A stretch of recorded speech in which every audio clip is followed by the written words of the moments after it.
ఓం నమ శివాయ, ఓం నమ శివాయ, ఓం నమ శివాయ. Welcome back to village drama entertainments.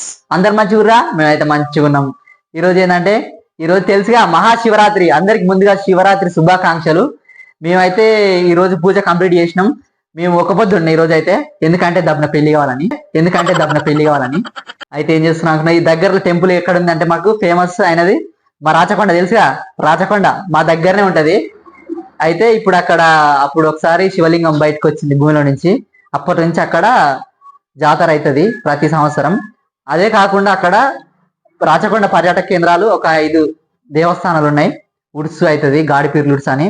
మళ్ళా సరళమైసమ్మ టెంపుల్ తెలిసి అందరి ఫేమస్ అది. ఇంకా మిగతా ఎక్స్ట్రా ఉన్నాయి. మేము అక్కడికి పోతున్నాం. అక్కడ లొకేషన్ కానీ అక్కడ పీస్ఫుల్గా ఉంటుంది. మీరు పోతే మళ్ళీ ఒకసారి రావాలనిపిస్తుంది. మేము ఇప్పుడు వెళ్ళబోతున్నాం. మీకు ఎలా వెళ్తున్నాం, ఎట్లా పోతున్నాం, ఏమేమి ఉంటాయి అనేది చూపిస్తాం. వచ్చేసి ఇక పోదాం.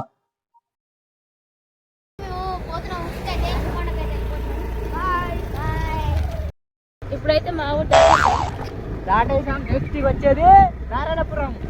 నారాయణపురం నుంచి ఉర్సు.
ఇక మొత్తానికి అయితే స్వయంభుగా వెళ్తున్న శివాలయం దగ్గరికి అయితే మనం వచ్చేసినాం. పారిగా దర్శనం చేసుకొని మీకు ఎట్లుంటుంది అని చూపిస్తా.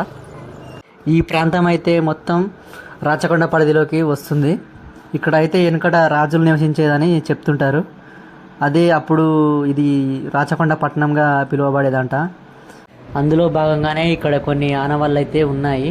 ఇవి ఏంటంటే చారిత్రక కట్టడాలు, రాజభవనాలు, ఇలాంటివి చాలా చూడదగినవి ఇక్కడ ఉన్నాయి.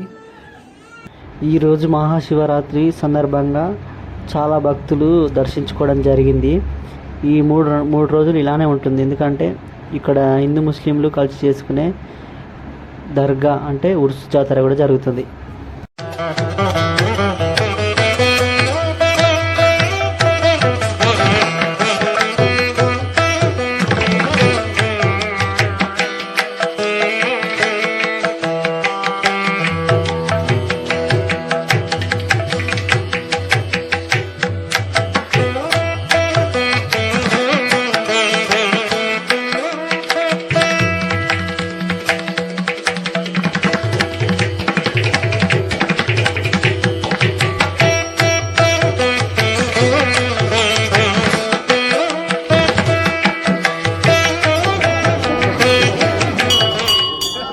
దర్శనం అయితే కంప్లీట్ అయింది.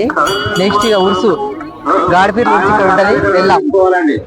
మొత్తానికి అయితే ఉర్సుకు వచ్చేసినాం. ఇక ఇక్కడైతే జాతరలు బాగానే పడ్డాయి, పబ్లిక్ కూడా బాగానే వచ్చారు.